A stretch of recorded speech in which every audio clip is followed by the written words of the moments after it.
Bom, o projeto tem alguns objetivos principais, né? Eu acho que os grandes pontos são, primeiro, mudar o ambiente de uma boa parte dos clubes de futebol, daqueles que desejarem estar nesse universo mais profissional, poder ter na possibilidade de sair do modelo de associação civil para a empresa, né? Isso ter todo um ecossistema mais profissional e que possa explorar o potencial que o futebol tem de alavancar recursos, de ser para a economia brasileira algo ainda mais significativo. O segundo aspecto é o enfrentamento do endividamento que o futebol brasileiro tem, né? Eu estava vendo uma matéria da Forbes, eles estavam listando os 20 maiores times de futebol do planeta.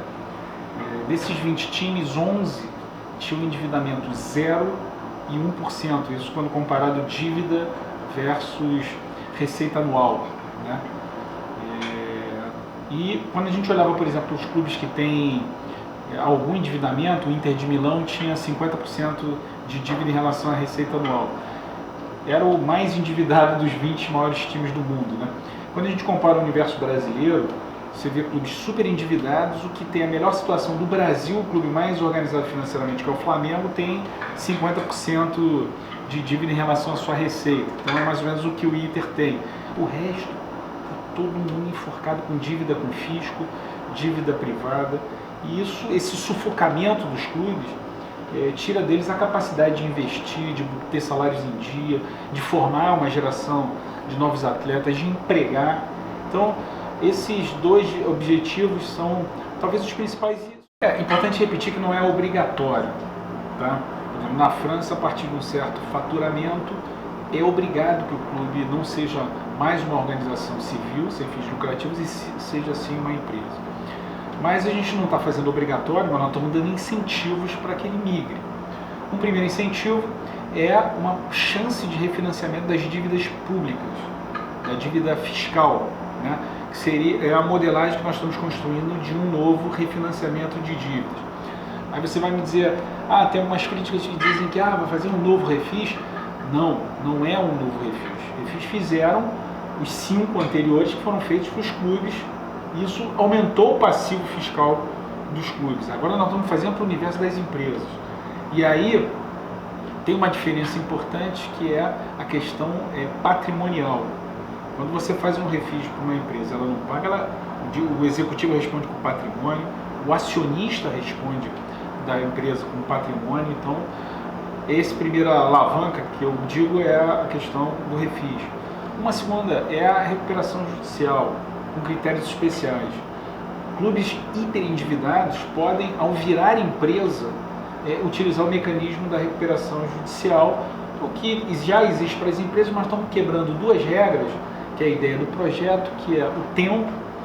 Uma empresa, por exemplo, recém-criada, só teria que esperar 2 anos para ter direito a entrar numa lei de recuperação judicial.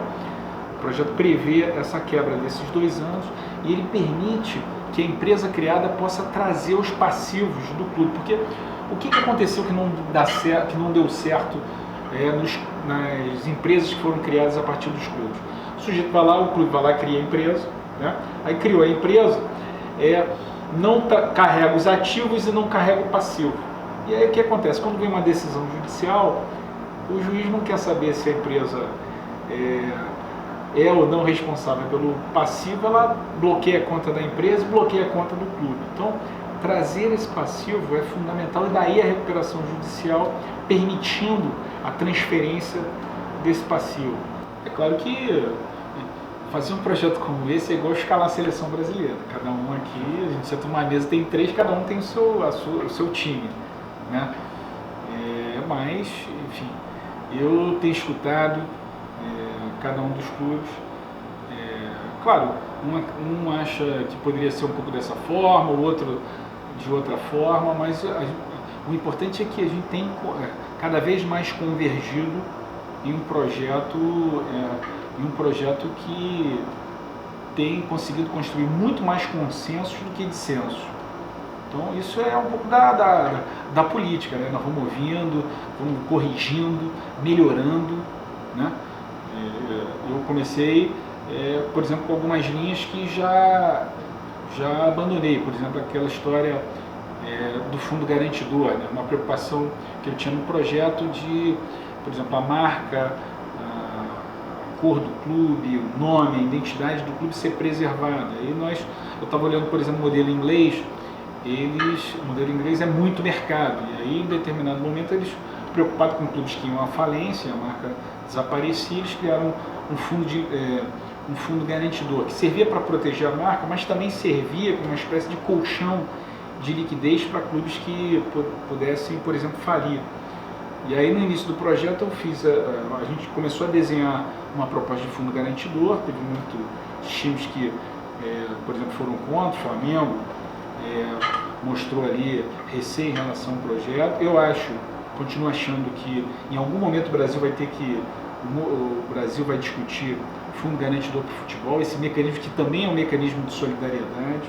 Apresentei pessoalmente na casa do presidente Rodrigo Maia, para o ministro Paulo Guedes, com a equipe dele, estava lá o secretário de Previdência, Rogério Marinho, falando também sobre essas questões trabalhistas. Aliás, o Rogério Marinho foi o relator da reforma trabalhista.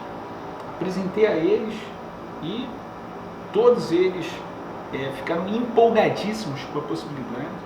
Então a gente acredita que eu não posso precisar uma data, mas o importante é que esse substitutivo, esse projeto, o projeto como empresa, ele já ganhou o status de projeto do Congresso Nacional, não só da Câmara, dado o alinhamento que há entre Câmara, Rodrigo Maia, Senado, Davi Alcolumbre, relator na Câmara, Pedro Paulo, relator no Senado, senador Romário.